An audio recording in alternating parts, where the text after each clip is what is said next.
오늘 같이 볼 말씀은 저희 요한복음 2장 말씀 볼 겁니다. 근데 오늘은 말씀이 화면에 없어요. 그래서 성경책을 펴셔도 되고 핸드폰을 꺼내셔도 좋습니다. 요한복음 2장 말씀이에요. 제 성경은 신약성경 145페이지에 있고요. 요한복음 2장 23절 말씀입니다. 네. 다 사셨습니까? 네, 아직 읽지 않을 거예요. 이따 같이 읽고 찾아만 놓으십시오. 알겠죠? 저희 지금까지 계속 성경의 전반적인 내용에 대해서 계속 이야기했죠. 네, 다 아는 그림이죠, 여러분. 이거 하나님께서 세상을 선하게 창조하셨고, 그리고 세상에 목적을 주시고, 그리고 우리가 그 목적대로 살아가야 우리 삶에 의미가 있고 우리가 행복이 있을 수 있다라고 성경은 그렇게 이야기한다고 저희가 지금까지 봤습니다. 그런데 어떤 결과가 있었죠? 창조물들이 하나님 말씀대로 살고 싶어 하지 않는 것들이 있었어요. 자기 마음대로 하고 싶어 하고, 그리고 자기가 그렇게 자기의 인생을 자기가 결정하는 것이 더 중요하다고 생각했습니다. 그래서 어떻게 됐죠? 뱀이 하와를 깼고, 또 그 결과 아담과 하와가 하나님께서 정해놓으신 바운더리를 넘어갔고, 그 말씀대로 순종하지 않아서 하나님께서 세워놓으신 모든 좋은 것과 모든 관계가 깨어졌음을 저희가 보았습니다. 그런데 이런 질문을 저희가 항상 하잖아요. 그러면 우리가 하나님이 선하신 분이고 하나님이 전지전능한 모든 능력이 있는 분이라면 그러면 이런 아담과 하와가 선악과를 먹으려고 할 때 당연히 이 먹는 거를 미리 아셨을 텐데 막아야 하지 않습니까? 라고 저희가 물어볼 수 있지 않습니까? 저만 물어보고 싶은가요? 어떻게 이런 생각 해본 적 없어요. 근데 저희가 이 질문을 조금 다르게 생각하면 저에게 참 와닿을 것 같아요. 예를 들면 여러분들의 인생을 한번 생각해 보십시오. 여러분의 삶을 생각할 때 여러분들이 아무 잘못도 하지 않았고 내 책임도 아니에요. 그런데 여러분 삶에 어려운 일이 생긴 적이 있습니까? 없습니까? 여러분 잘못도 아니에요. 여러분이 무언가 실수를 한 것도 없습니다. 그런데 여러분에게 어려운 일과 악한 일들이 일어날 때가 있습니까? 없습니까? 다 죄를 많이 짓고 사나 봐요. 그건 아닙니다. 근데 그렇지 않습니까, 여러분? 우리가 삶을 돌아보다 보면 이게 내 책임도 아니고 도대체 내가 아무 잘못도 하지 않았고 내가 원인이 아닌데 나에게 안 좋은 일들이 일어날 때가 있습니다. 그래서 우리가 어떻게 생각해요? 아니, 어떻게 하나님이 선하다고 하고 나를 사랑한다고 하면 어떻게 내 인생에 이런 일들이 일어날 수 있을까라고 생각할 때가 많이 있습니다. 제가 병원에서 일한 적이 있다고 했죠. 제가 병원에서 2년 반 동안 일하면서 제가 일하던 병원에서는 항상 누가 죽으면 그 절을 거쳐가야 됐어요. 그러니까 그 채플린을 거쳐가야 됐습니다. 그런데 그 아픈 사람들도 저를 많이 보게 됐는데 아픈 사람들이 항상 저에게 얘기하는 거예요. 나는 착하게 살았고 내가 잘못을 아무것도 하지 않았는데 나에게 이런 일이 일어났다라고 하면서 어떻게 하나님이 있다라고 하면 신이 선하다라고 한다면 나에게 이런 일이 일어나냐라고 물어봤던 사람들이 참 많이 있습니다. 여러분들도 그런 적 있지 않습니까? 맞아요. 우리가 그래서 이렇게 생각합니다. 그렇죠? 하나님이 있다라고 우리가 얘기해요.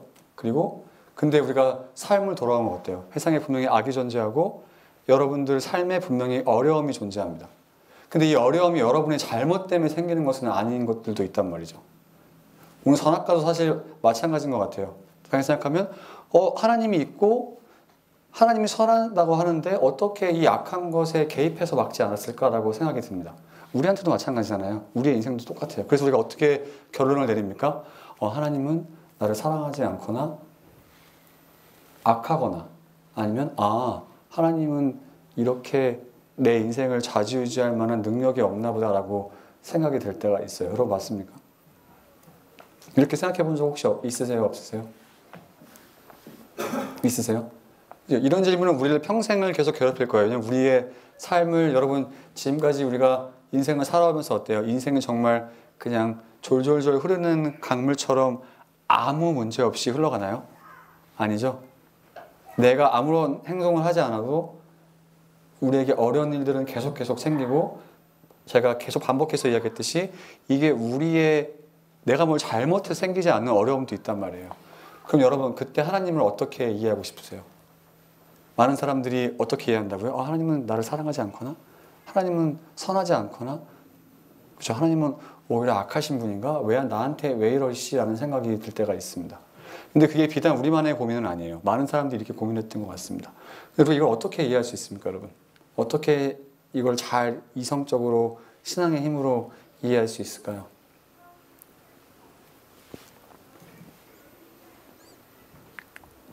네. 어떻게 이해하고 싶어요? 여러분만의 정답은 어떤 거예요? 여러분 어떻게 이해하고 계세요? 하나님의 계획이 있으시다. 하나님 계획이 있으시다. 정말 믿음이 좋죠. 맞는 거죠. 다른 사람은 어떻습니까? 저희가 지금까지 창세기 1, 2장을 보면서 제가 본 것이 몇 가지 굉장히 중요한 게 있습니다. 뭐였죠? 하나님은 선하신 분이고 하나님은 우리가 상상할 수 없는 능력이 있는 분이라고 이야기했습니다. 그렇죠? 저희가 이것을 잘 안다면 앞으로 그러면서 우리가 어떻게 생각해요? 선악과를 왜 막지 않았을까라고 고민하면서 이것을 막지 않는 하나님에 대해서 우리가 하나님 어떻게 이럴 수 있냐라고 하나님을 원망하죠. 우리의 악의 문제도 똑같아요. 어려운 문제도 마찬가지입니다. 우리의 인생을 보면서 내가 아무 잘못 안 했는데 나한테 왜 이러시나요라고 질문할 때가 있습니다. 창세기 1장을 보면 저희가 알 수 있는 게 분명히 하나가 있어요. 뭐죠?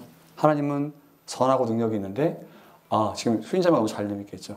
우리가 모든 것을 이해할 수 있을 거라는 교만함이 우리 마음속에 있습니다. 아닌가요, 여러분? 맞죠?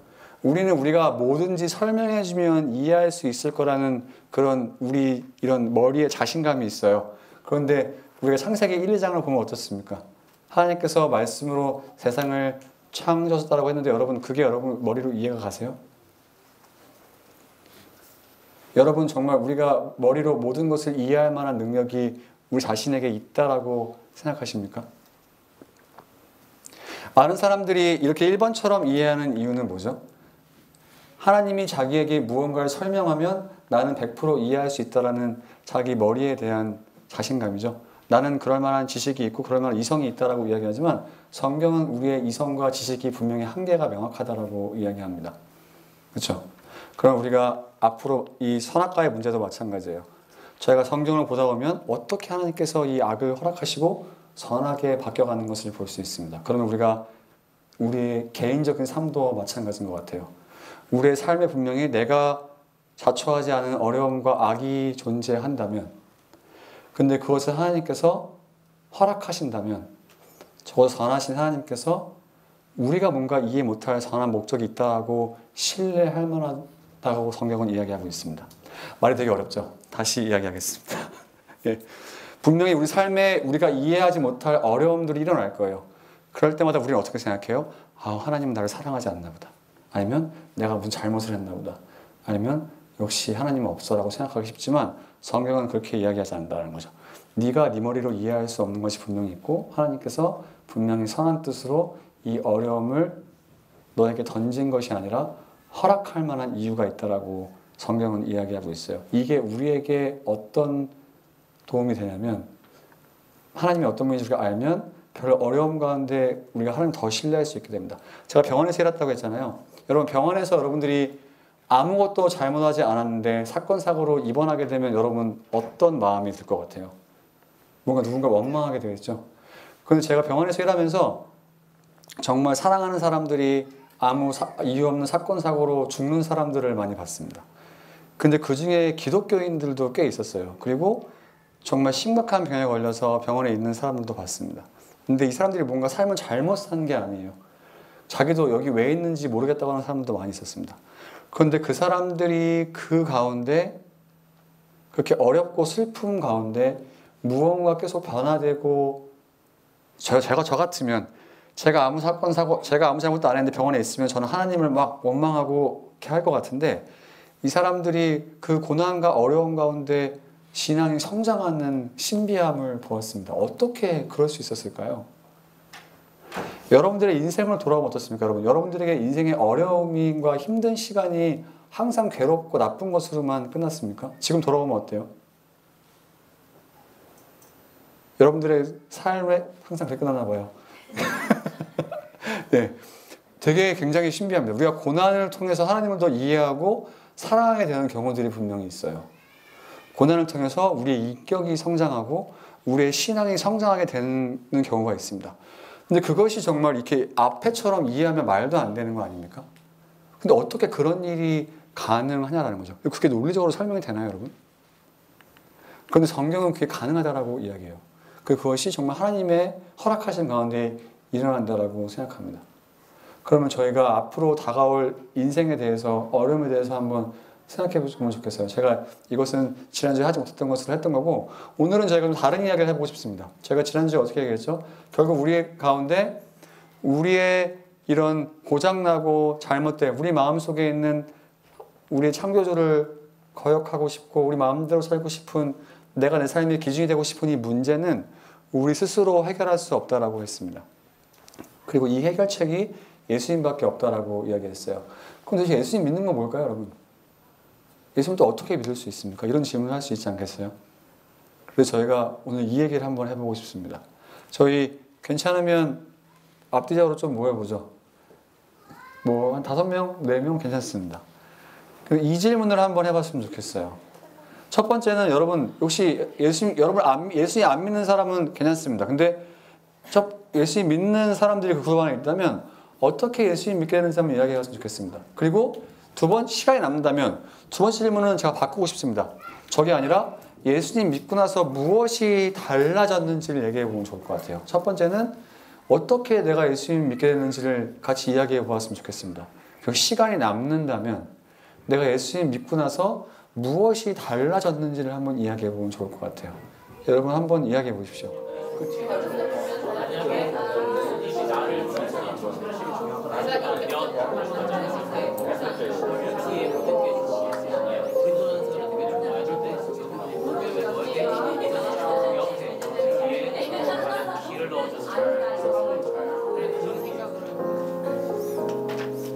네, 같이 말씀 보겠습니다. 어땠는지 이따 한번 얘기해 볼게요.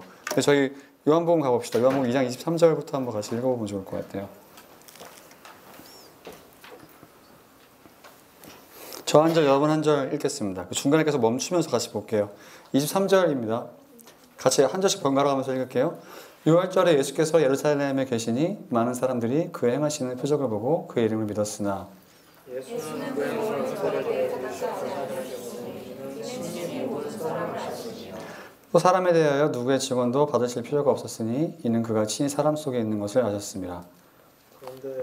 네, 읽어주십시오. 3장, 여기 잠깐 멈추죠. 예.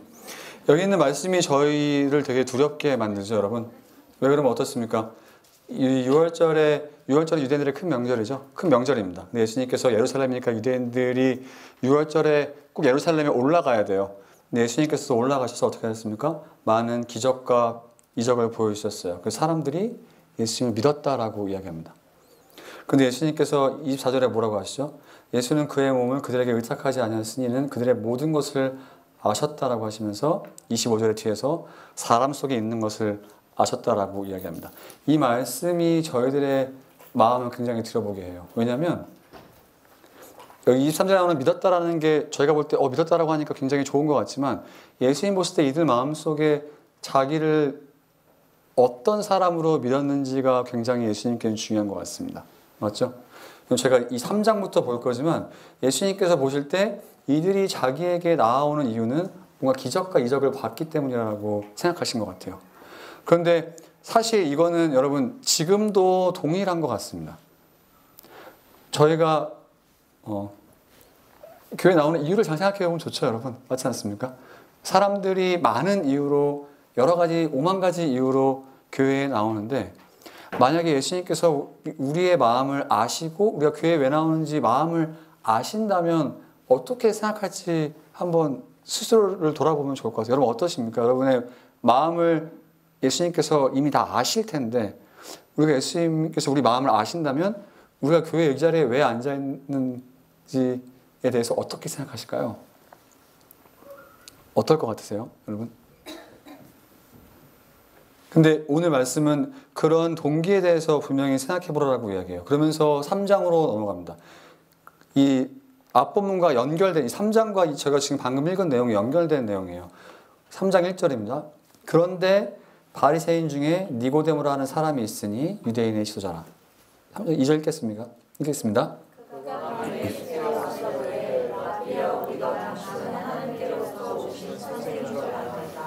하나님이 함께 하시지 않으시면 당신이 하시는 이 기적을 아무도 알 수 없습니다. 예수께서 대답하여 이르시되 진실로 진실로 내게 이르노니 사람이 거듭나지 아니하면 하나님의 나라를 볼 수 없느니라. 니고데모가 이르되 사람이 되려면 배를 알 수 있을까? 두 번째 배를 들어가가 알 수 있을까? 여러분 어떻게 생각하세요? 거듭나는 게 뭐라고 생각하십니까? 지금 3장 1절에 뭐라고 하죠? 바리새인 중에 니고데모라는 사람이 있으니 유대인의 지도자라고 이야기해요. 그럼 당시 생각하면 유대인들 중에 바리새인이면 굉장히 존경받고 똑똑한 사람이었습니다. 그 유대인의 지도자라고 한다면 이 사람은 굉장히 그 사회적으로도 존경받고 영향력이 있는 사람이었을 거예요. 그런데 이 사람이 이렇게 유대인의 율법을 잘 알고 사회적으로 존경받고 훌륭한 사람이 예수님께 와서 2절에 하는 말이 랍비어는 선생님이죠. 선생님, 우리 당신이 하나님께로 온 선생님을 안다라고 이야기합니다. 근데 예수님께서 이 말을 들었을 때 어떻게 생각하셨을까요, 여러분? 어떻게 생각하실 것 같으세요? 예수님은 누구죠? 예수님이 선생입니까? 예, 그렇죠. 그러면 이렇게 지식이 있고 사회적으로 훌륭하고 유대인이었던 사람이 예수님께 나와서 하는 말이 선생님, 나는 당신이 하나님께 선생님인지 압니다라고 했을 때 예수님께서 얼마나 어처구니가 없으셨을까요? 근데 우리는 과연 어떠냐라는 거죠, 여러분. 우리가 생각할 때 교회에 나오는 우리의 마음가짐과 예수님 이해할 때 우리의 이해는 과연 이 사람과 다르냐라는 거예요. 예수님께서 그걸 너무 잘 아셨던 것 같아요. 예수님께서 보통 선생이라고 하면 우리 생각은 어때요? 잘했다, 고맙다 이렇게 얘기할 것 같은데 3절에 뭐라고 하죠? 진실로 내게 이르노니 사람이 거듭나지 아니하면 하나님의 나라를 볼 수 없느니라라고 말씀하십니다. 예수님께서 이 사람 마음에 뭐가 있는지를 너무나 잘 아신 것 같아요. 이 사람은 자기가 선생이고 유대인의 좀 높은 자리에 있는 사람이니까 예수님께 뭔가 지적인 거를 배우고 싶어서 나왔던 것 같아요. 선생님, 내가 하나님께서 선생인 거 아니까 뭐 좀 배우러 왔습니다라고 하는데 예수님의 관심은 전혀 다릅니다. 예수님 뭐라고 하세요? 야, 너 거듭나지 않으면 하나님의 나라를 못 볼 거리라고 말씀하세요. 이 사람은 예수님께 지식을 배우기 위해 나왔는데 예수님의 관심은 별로 거기에 있지 않습니다. 그럼 우리의 마음도 한번 들여다볼 필요가 있죠. 여러분 그렇지 않습니까?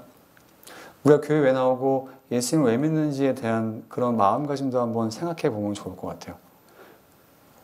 여러분, 제가 여러분들께 얘기하라고 할 수는 없지만 스스로 한번 계속 돌아보면 어떻습니까? 우리가 교회에 나오고 예수님을 믿고 무엇을 도대체 예수님께로 원하는지를 한번 생각해 봐야 되는 거죠. 예수님은 저희 지난 시간에 계속 얘기했죠. 사도행전 말씀 보면서 예수님은 우리 인생의 왕으로 왔다라고 했지 뭔가 이렇게 어정쩡하게 오지 않았다라고 했어요. 그런데 이 사람은 지금 계속 예수님을 자기 선생으로만 모시고 싶어 하는 게 있는데 예수님은 그런 걸로 만족하시는 분이 아닙니다. 다시 얘기하면 여러분들이 예수님에 대해서 어떻게 생각하든 예수님을 여러분 인생의 왕으로 바꾸지 아니하면 예수님은 별로 거기에 만족하지 않고 계속해서 말씀하실 분이세요. 그래서 예수님의 관심이 뭡니까? 야, 네가 지금 나에게 배우러 왔지만 네가 진짜 필요한 건 거듭나는 게 뭔지 아는 걸걸? 이라고 말씀하십니다. 여러분 도대체 뭐가 거듭나는 거예요?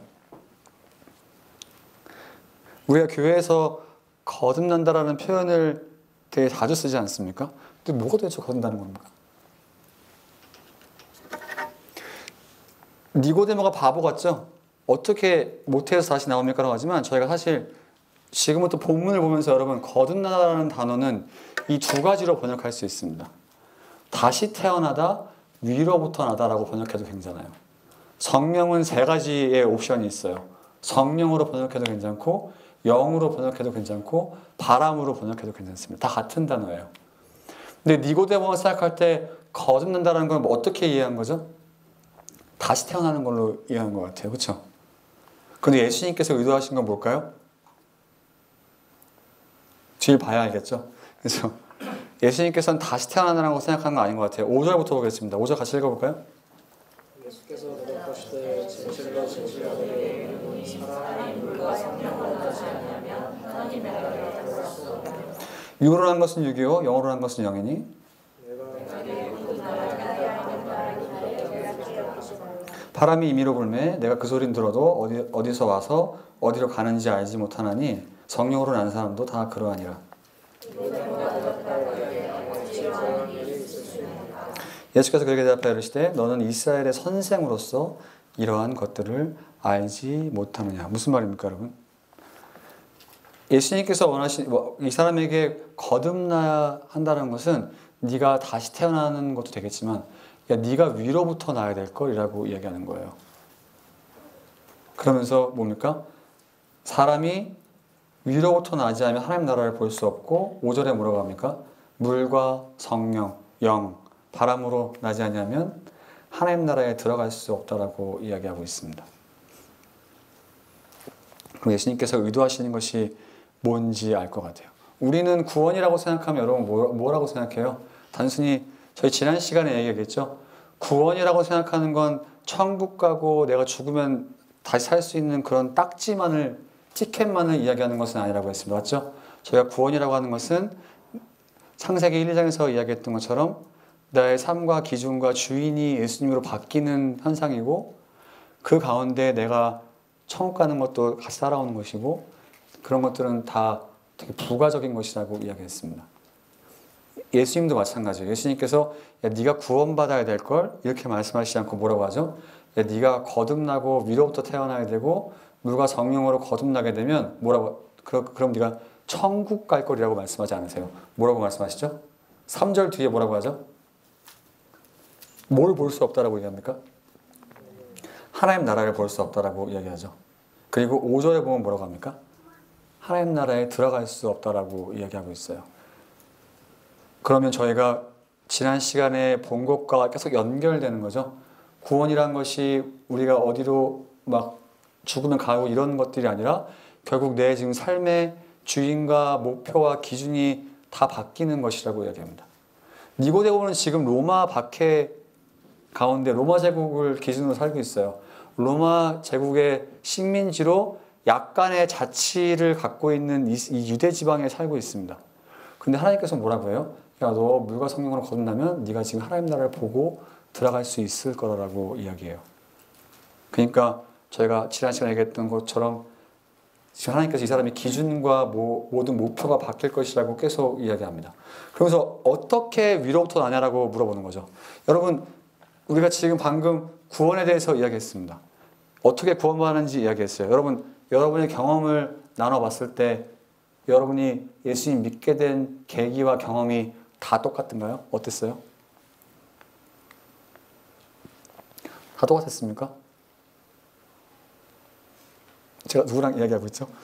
여러분이 주변 얘기를 들었잖아요. 다 똑같았다. 우리는 우리 조에서 나눠보니까 어떻게 이렇게 예수님 믿게 된 게 다 똑같았는지 몰라요 라고 하는 그룹이 있습니까? 아니면 우리는 예수 믿는 경험이 다 달랐어요 하는 그룹 손 들어보십시오. 안 믿는 그룹은 예수님 다 안 믿어. 아니, 어땠어요? 정말 같던가요? 다 달랐죠, 그렇죠? 거기에 구원에 오늘 말씀하신 내용이 너무나 정확하게 있습니다. 물과 성령으로 거듭나야 된다고 하는 것처럼 바람은 여러분 우리가 컨트롤할 수 이게 성령이 바람도 된다고 했어요, 그렇죠? 영도 된다고 했습니다. 우리가 바람이 어디서 불어서 어디서 오는지 알 수 있습니까? 8절에 예수님이 똑같이 말씀하시죠, 그렇죠? 그리고 보통 성경에서 물이라고 이야기하는 것은 뭐죠? 우리가 죄 씻음 받는 것을 이야기해요. 그리고 새로운 마음을 갖는 것도 이야기합니다. 근데 하나님 보시기에 뭐예요? 새로운 마음을 갖고 우리가 구원을 얻게 되는 게 정말 어떻게 정확하게 설명할 수 없지만 각각 다르게 하나님께서 하신다라는 것을 오늘 예수님께서 너무나 잘 설명해 주시는 것 같습니다. 맞나요? 그럼 다시 한번 저희가 생각해 보는 거죠. 우리가 구원이라고 생각할 때 여러분들은 아니라고 믿습니다. 그런데 우리가 구원이라고 생각할 때 이것이 굉장히 일회성 경험이고 뭔가 특별하고 모든 사람들이 동의해야 하는 경험을 해야만 구원을 얻고 예수를 믿는 거라고 이야기하는 사람들이 있어요. 근데 오늘 말씀을 보고 우리가 나눴듯이 이 구원이라는 건 너무나 신비로운 것 같습니다. 정말 바람이 어디서 불어서 어디로 가는지 알 수 없듯이 예수님께서 보실 때 물과 성령으로 사람들이 거듭나는데 이것은 정말 영어로밖에 설명할 수 없는 신비한 것이라고 이야기합니다. 맞나요? 여러분 동의하십니까? 근데 이렇게만 생각하면 우리가 할 수 있는 부분이 아무것도 없는 것 같아요. 그리고 지금 이 자리에 앉아있는 예수님을 아직 모르고 고민하는 친구들도 있으리라 믿습니다. 그러면 아니 도대체 위로부터 나야 되고 성령이고 바람과 같은 거면 내가 도대체 해야 될 부분이 뭐가 있습니까? 라고 물어볼 수 있잖아요. 맞나요 여러분? 예수님께서 그걸 너무나 잘 아신 것 같습니다. 11절부터 한번 읽어볼게요. 읽어보겠습니다. 진실로 진실로 내게 이르노니 우리는 아는 것을 말하고 본 것을 증언하노라. 그러나 너희가 우리의 증언을 받지 아니하는도다. 내가 땅의 일을 말하여도 너희가 믿지 아니하거든. 하물며 하늘의 일을 말하면 어떻게 믿겠느냐. 하늘에서 내려온 자 곧 인자 외에는 하늘에 올라간 자가 없느니라. 모세가 하늘에서 법을 것 같이 인자도 들려야 하니 이는 그를 믿는 자마다 영생을 얻게 하려 하심이라. 그러면서 16절 저희 다 아는 말씀이죠. 여러분 이거 안 봐도 알지 않습니까? 같이 한번 읽어볼까요?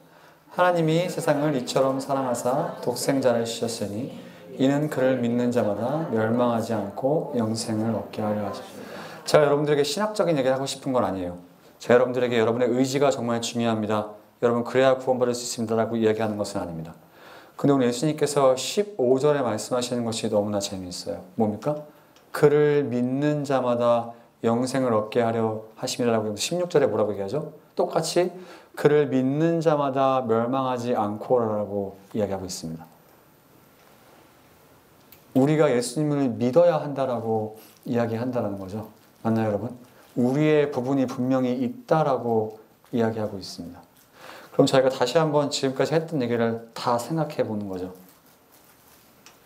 여러분들이 어떤 마음으로 이 자리에 앉아있는지 나는 몰라요. 근데 하나님께서 분명히 아실 것 같아요. 여러분들이 여기서 예수님께 무엇을 얻기 원하는지 저는 잘 모릅니다. 근데 예수님께서는 분명히 아세요. 근데 예수님께서 뭐라고 말씀하십니까? 하나님께서 뭐라고 말씀하세요? 창세기 1장부터 봤을 때 뭡니까? 네가 원하는 모든 것은 내가 아니면 해결할 수 없다라고 말씀하십니다. 그리고 우리는 되게 어리석고 한정된 존재라 우리는 문제밖에 볼 수 없지만 예수님께서는 그 문제의 원인이 어디에 있고 이 근원을 해결할 수 있는 건 자기 자신밖에 없다라고 말씀하시고 그리고 그걸 해결받기 위해서는 구원을 받고 물과 성령으로 거둔다고 새롭게 돼야 되는데 정말 하나님께서 그것을 우리 각자 신비롭게 하시겠지만 적어도 우리가 그런 예수님을 믿어야 한다라고 오늘 말씀이 이야기하고 있어요. 제가 앞에서 얘기했듯이 여러분들에게 여러분 예수님 믿으면 구원받을 수 있습니다. 이런 신학적인 얘기를 하고 싶은 게 아니에요. 우리의 부분이 분명히 있다라고 이야기한다라는 거죠. 그럼 여러분 이 시간 여러분들이 스스로에게 한번 생각해 봤으면 좋겠습니다. 여러분의 영적인 상태 나도 모르죠. 여러분들이 하나님과 어떤 관계인지 나도 알 수 없습니다. 그런데 오늘 예수님께서 말씀하시는 것은 뭐예요? 우리가 물과 성령으로 거듭나는 신비한 하나님과의 관계로 들어가야 되는데 이것이 시작이 뭡니까? 그를 믿으면 하나님께서 방법대로 우리에게 역사하신다라고 이야기하고 있습니다. 동일한 이 사도 요한이 요한복음을 쓴 거예요. 그런데 요한계시록을 가면 굉장히 이 같은 맥락에서 재미있는 이야기를 제가 한번 읽어드리겠습니다. 요한계 3장이에요. 볼지어다 내가 문 밖에 서서 두드리노니 누구든지 내 음성을 듣고 문을 열면 내가 그에게로 들어가 그와 더불어 먹고 그는 나와 더불어 무슨 말입니까? 예수님께서 계속 우리에게 내가 들어가도 되겠니? 라고 우리 마음의 문을 두드리신다고 말씀하십니다. 근데 마음의 문을 누가 열어야 돼요? 예, 우리가 열어야 되지 않겠습니까? 예수님께서 내가 널 깨부시고 들어갈 거라고 말씀하지 않으신다면 그럼 저희가 이 시간 한번 좀 기도해 봤으면 좋겠습니다.